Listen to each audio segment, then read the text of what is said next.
우리 지난주는 에웃에 관한 이야기를 좀 나누었습니다.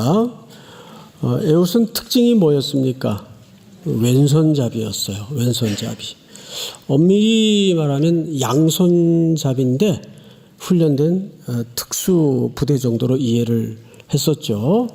자, 오늘은 그 뒤를 이어서 이제 삼갈이라는 참 생소한 인물을 만나게 됩니다. 에웃도 결국은 그렇게 이스라엘을 구원했지만 그의 생명의 수완이 다 돼서 나라의 평안도 그의 생명의 연수와 함께 끝이 납니다.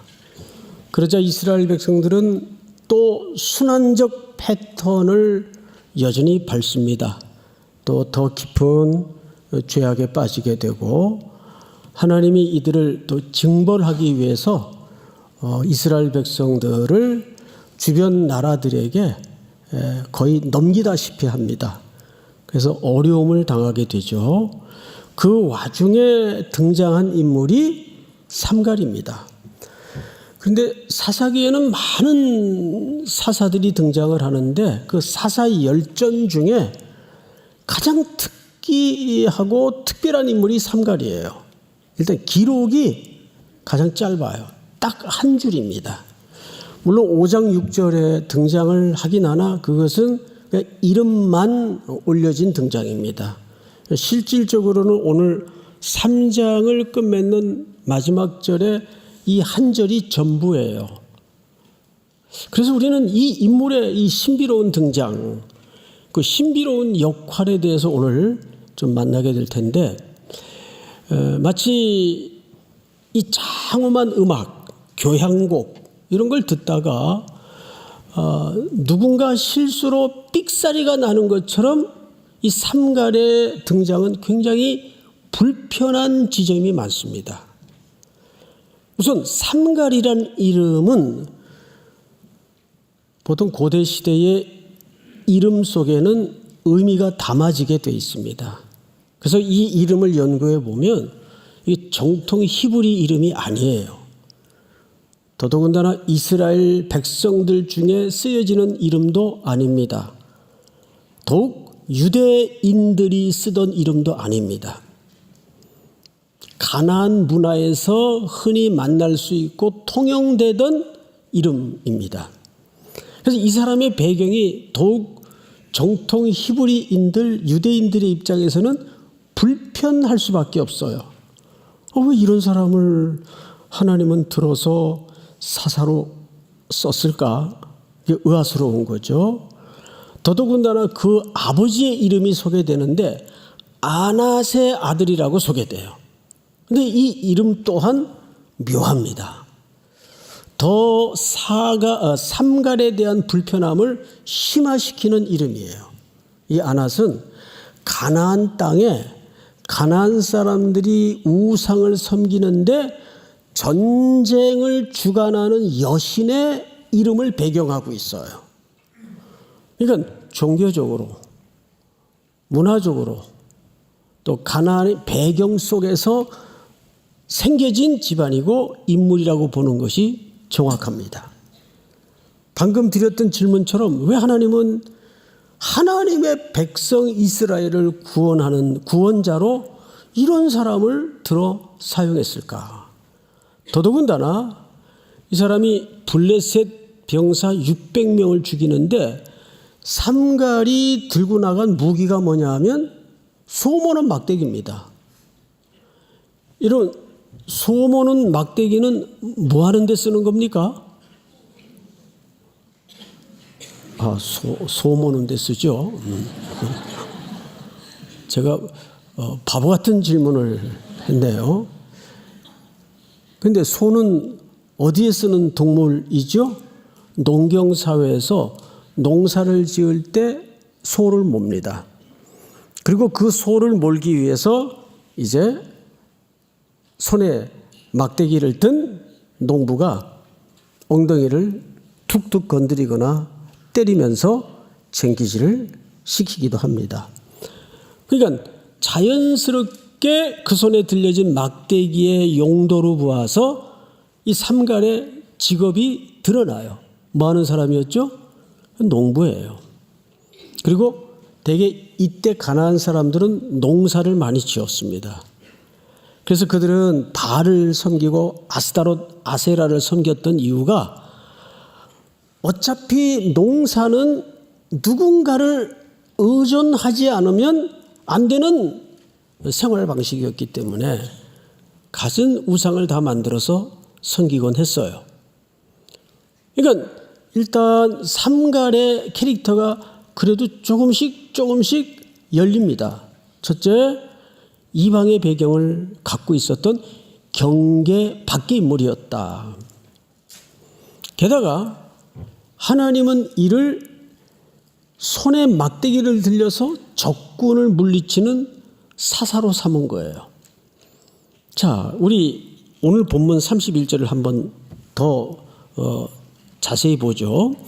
에훗 후에는 아나세 아들 삼갈이 있어 소모는 막대기로 블레셋 사람 600명을 죽였고, 600명을 죽일 정도의 전쟁이면 큰 싸움입니다. 그런데 여러분, 소모는 막대기 가지고 되겠습니까? 이 정도 되면 하나님께서 알아서 야, 그거 가지고 되겠냐? 6.25 때 쓰던 M1 소총이라도 들고 나가야지. 저희는 이제 훈련소에서 M1 소총이라는 미군이 쓰다 버리고 간 길다란 총을 훈련용으로 썼었는데, 그 자대 배치받으니까 카빈 소총이라고 그걸 주더라고요. 근데 막대기 가지고 어떻게 600명을 죽입니까? 근데 마지막에 삼갈에 대해서 이런 소개가 붙어 있습니다. 죽였고 그도 이스라엘을 구원하였더라. 여러분, 구원자의 첫 번째 기능이 사사입니다. 틀림없이 이 사람은 사사가 맞아요. 학자들은 이 삼갈을 사사 라인에서 열애시킵니다.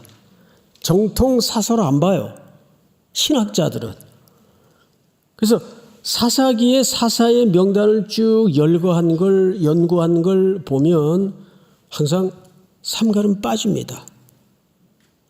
그럼에도 불구하고 하나님은 이 삼갈을 뭘로 임명했다고요? 구원자.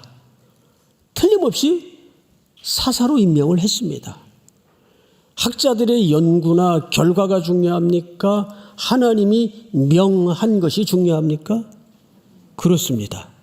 이게 무슨 뜻이 되냐면 잘 준비된 게 자격이 아니에요. 하나님이 시킨 사람이 자격이 있는 사람입니다. 믿으세요? 예. 난 아직 스펙이 아직 모자란데, 나는 이런 점이 약점인데, 아니에요. 그게 자격의 유무를 따질 수가 없습니다. 하나님이 명하시는 것이 자격입니다. 믿습니까? 이 인식을 여러분들이 살면서 잃어버리면 안 돼요.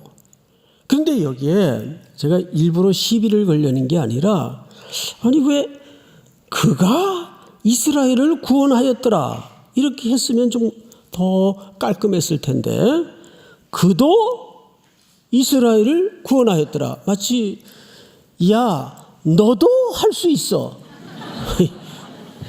제가 이 본문을 읽다가 그 카피가 생각이 났어요. 조정석이라는 배우가 그런 얘기를 하죠. 조정석 씨 알아요? 예, 스르이생에 나왔던 이익준, 상당히 산만한 의사로 등장을 했죠. 늘 그 드라마를 제가 봤던 이유가 거기에 배경음악이 아주 좋아요.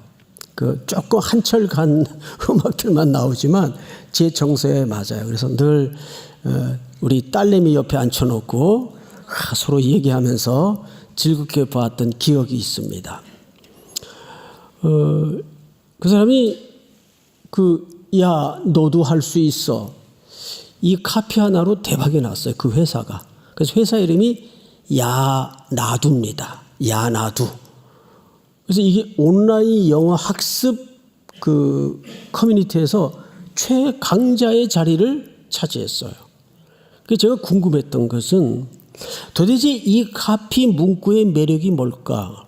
물론 그 배우가 표현을 잘 한 것도 있겠지만 그 문구 자체가 참 시대적인 그 약자들에게, 늘 실패하는 저 같은 사람들에게 굉장히 깊은 공감을 주는 문구예요.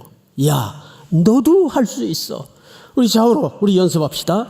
야, 너도 할 수 있어. 물론 저는 그 회사하고 아무 상관이 없어요. 그렇지만 오늘 이 말씀 속에 깊은 메시지가 숨겨져 있기 때문입니다. 그도 이스라엘을 구원하였더라. 자, 우리는 삼갈에 대해서 이렇게 세 가지를 찾아봤어요. 그런데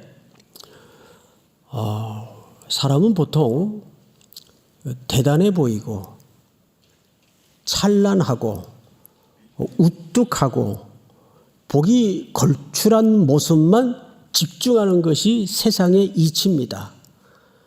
그런데 여러분 이거 아세요?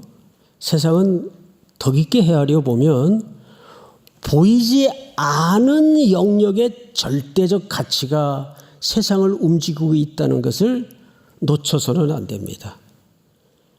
이 삼갈 같은 존재는 사실 굵은 유명한 사사들 사이에 어쩌면 이렇게 스쳐 지나가는 인물 같아요. 슬쩍 잠깐 나타났다가 딱 한 줄 흔적을 남기고 사라진 틈새를 메꾸는 존재처럼 보여집니다.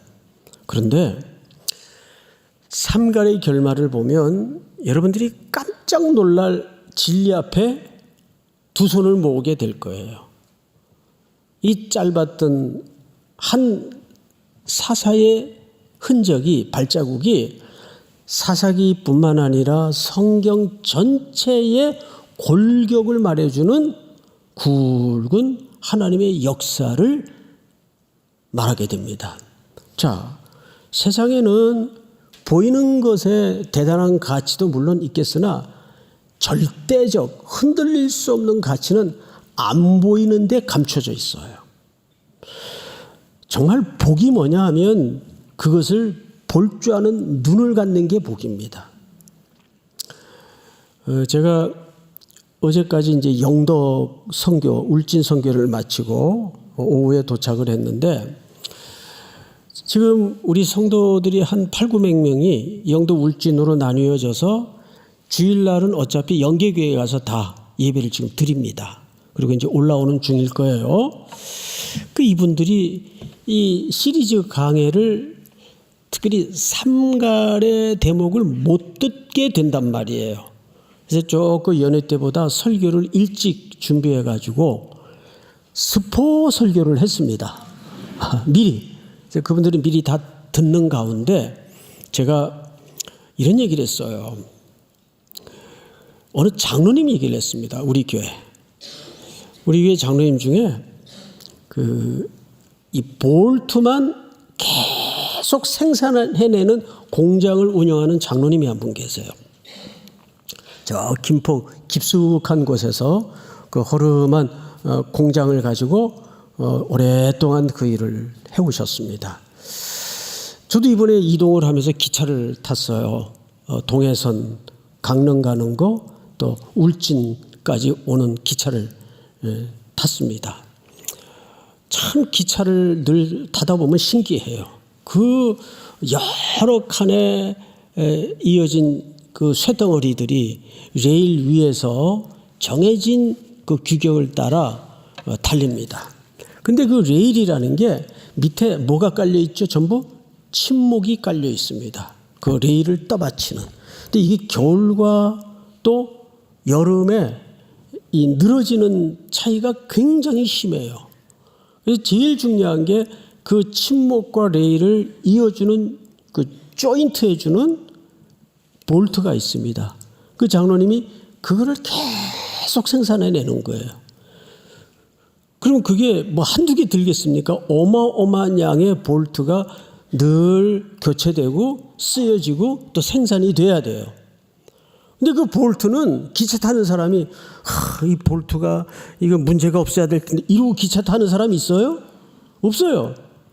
기관사 걱정을 한번 했지 그 볼트 걱정하는 사람이 어디 있어요? 그런데 대형 사고가 터질 때나 이럴 때 늘 보면 어디서 문제가 생깁니까?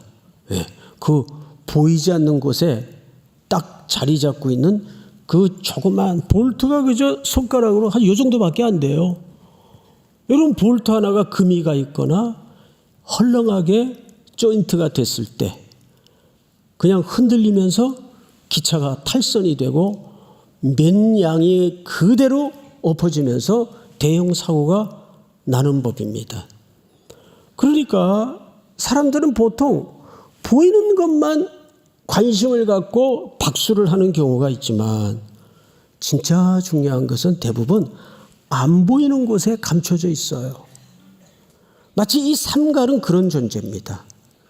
역대 위대한 익숙한 이름들이 등장을 하지만 이 사람은 이름만 들어도 굉장히 생경스러운 사람이에요. 뭐 누구지? 사사야 이 사람이? 우리 이번에 읽으면서 그런 생각을 틀림없이 한 분들이 계실 거. 이런 사사 이름 처음 들어본다 야. 예, 그럴 수 있을 거예요. 예, 그런 위치에 있는 사람이에요. 그런데 이 사람은 그 사사와 사사 사이에 빈틈을 채워주는 그런 역할을 해요. 자, 우리는 이제 삼갈에 대해서는 어느 정도 소개를 받았습니다. 오케이.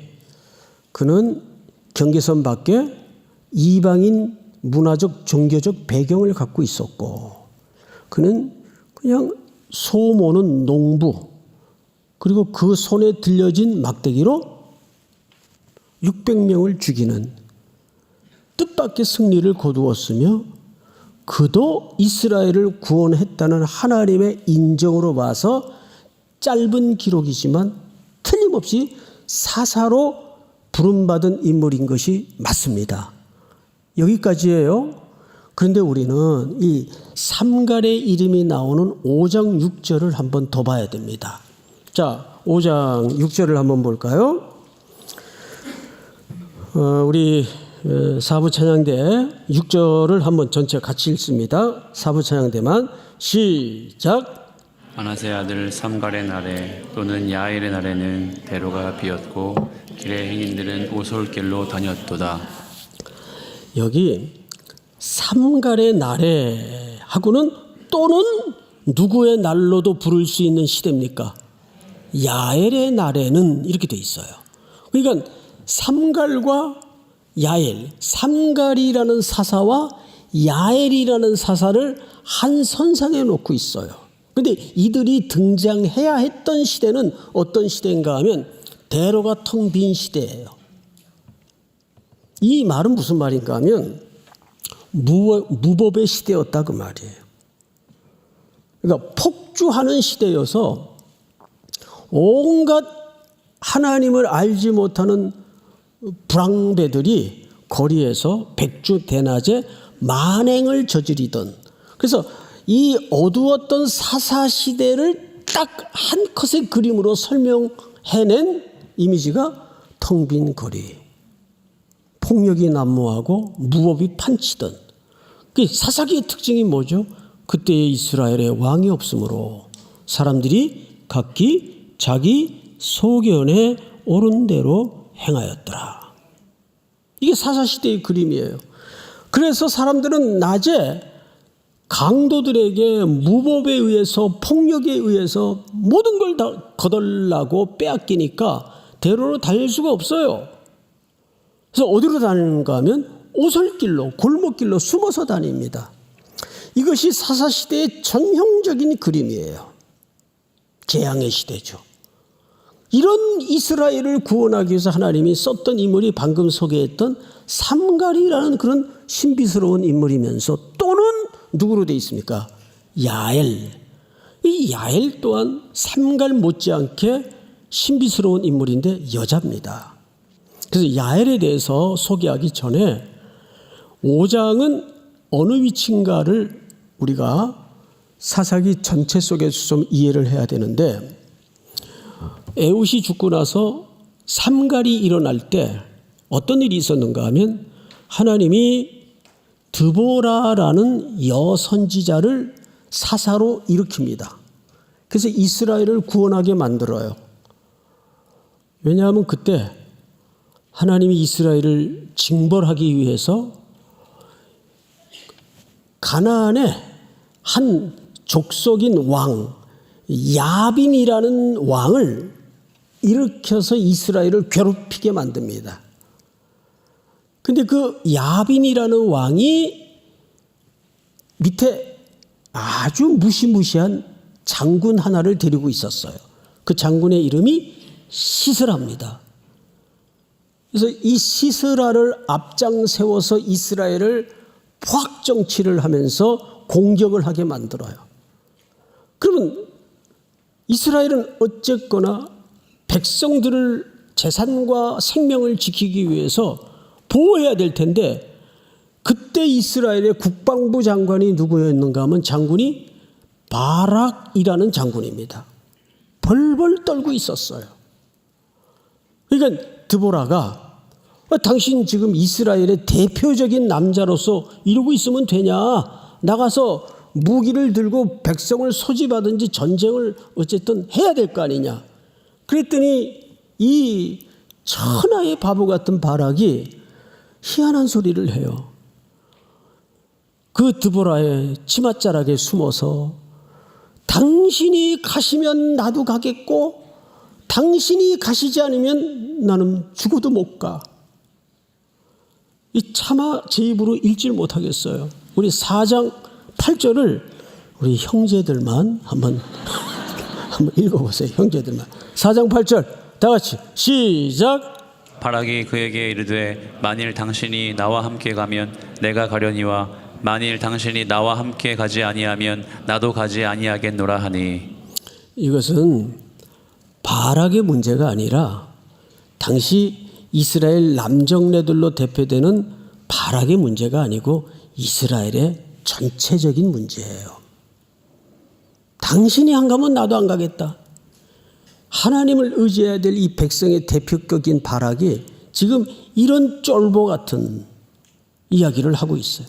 그러니까 드보라가 무슨 소리요? 하나님이 이 대적을 이미 우리 손에 붙였는데 가시오. 해서 14절을 보세요. 제가 읽겠습니다. 드보라가 바락에게 이르되 일어나라. 이는 여호와께서 시스라를 네 손에 넘겨주신 날이라.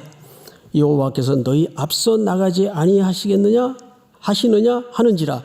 이에 바락이 10,000명을 거느리고 다볼산에서 내려가니. 우리 15절 다 같이 시작. 여호와께서 바락 앞에서 시스라와 그의 모든 병거와 그의 온 군대를 칼날로 혼란에 빠지게 하시매 시스라가 병거에서 내려 걸어서 도망한지라. 잠깐 줄을 보실까요? 여기 바락이 가서 뭐 옳게 싸운 게 하나도 없어요. 그냥 자중질환에 빠져서 적들이 서로 치고받고 죽입니다. 그러니까 이 전쟁은 하나님이 드보라의 믿음대로 승리를 보여주시는 거예요. 승리를 싸우게 한 게 아니라 승리를 보여주신 겁니다. 바락은 가라 순종해서 봤더니 하나님의 역사를 구경한 것밖에 없어요. 그래서 시스라가 적의 장군이 탈 것도 없어가지고 걸어서 도망을 가는데 16절을 잘 보세요. 바락이 그의 병거들과 군대를 추격하여, 이제 이스라엘의 장군이 추격을 하는 거죠. 추격하여 하로셋 학고임에 이르니 시스라의 온 군대가 다 칼에 엎드려졌고 한 사람도 남은 자가 없었더라. 오늘 중요한 게 17절입니다. 17절. 우리 17절을 전체를 한번 같이 읽읍시다. 시작. 시스라가 걸어서 도망하여 겐사람 헤벨의 아내 야엘의 장막에 이르렀으니 이는 하솔 왕 야빈과 겐사람 헤벨의 집 사이에는 화평이 있음이라. 자, 이렇게 된 거죠. 도망을 가다가 한 집이 생각이 났어요. 한 집이.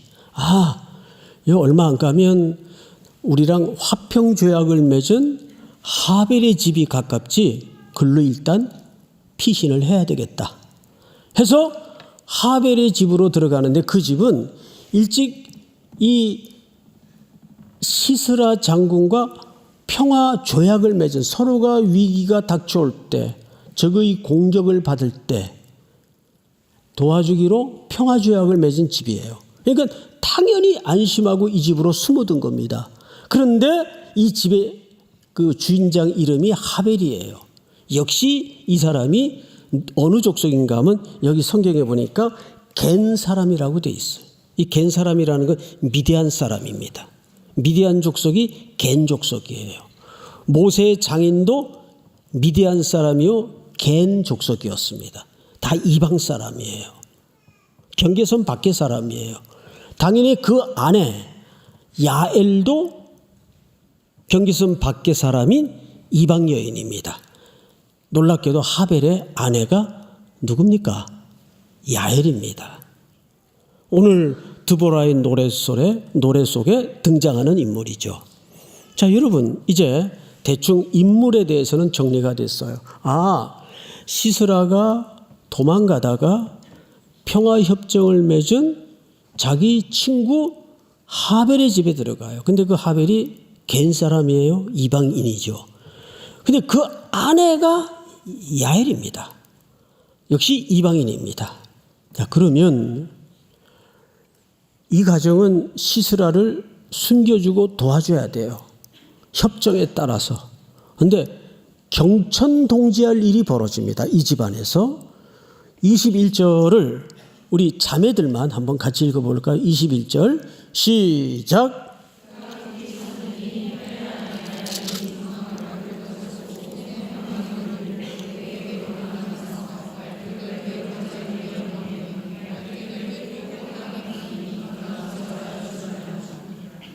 예, 너무 험한 내용을 읽게 해서 참 죄송합니다. 이 평화로운 주일날. 이 여인은 일단 남편의 벗을 배반한 겁니다. 또 그 평화협정을 깬 겁니다.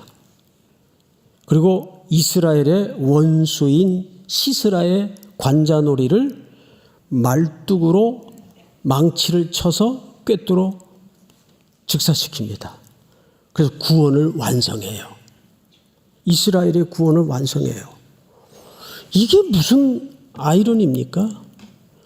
근데 여러분, 우리는 여기서 삼갈과 야엘이라는 여인의 공통 분모를 가만히 생각을 해봐야 돼요.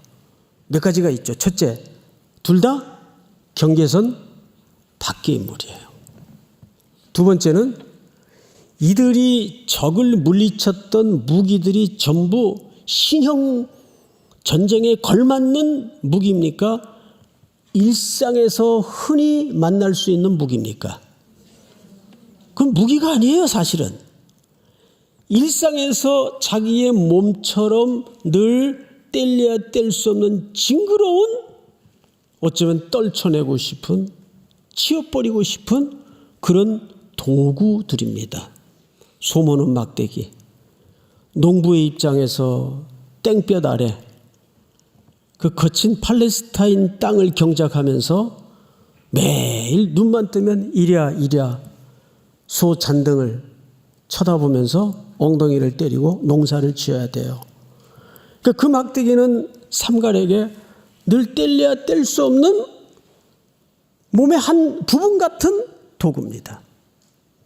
또 이 겐 족속은 대장장이들이라고 별명이 붙을 정도로 철기 문명을 잘 다루던 집안인지라 아마 이런 도구들이 있었던 것 같습니다. 말뚝은 장막을 칠 때 쓰는 용도죠. 또 망치는 그 말뚝을 박는 데 쓰는 거예요.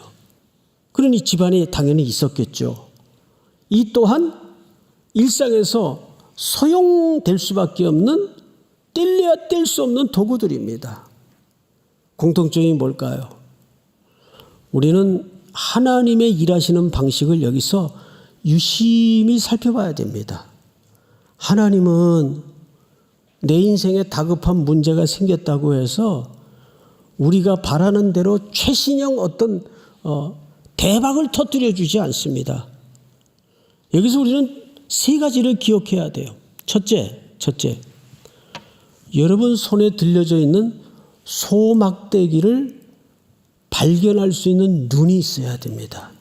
근데 우린 자꾸 새로운 거, 뭐 별다른 거, 이런 거 자꾸 기도하고 찾지 않습니까? 아닙니다.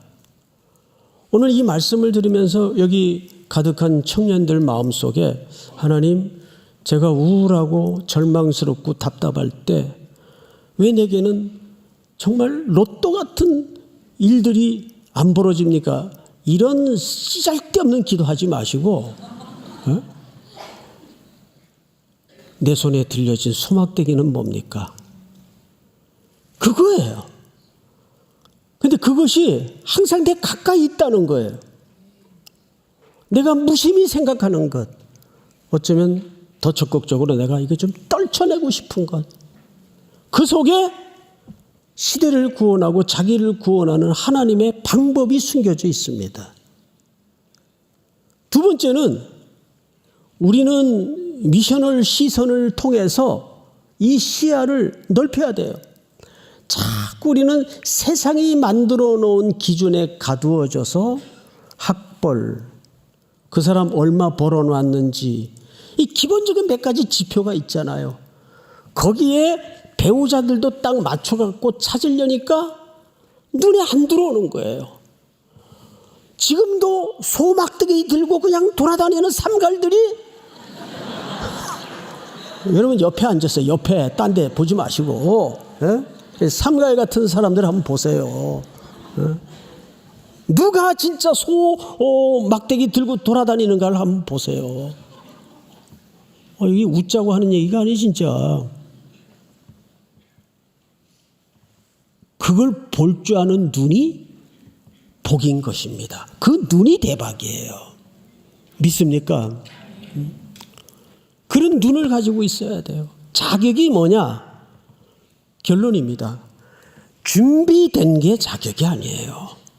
하나님이 명하시면 그게 흔들릴 수 없는 자격입니다. 믿습니까?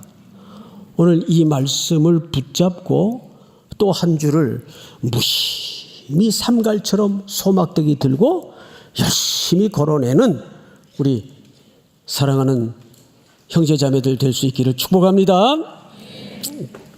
다 일어나십시다.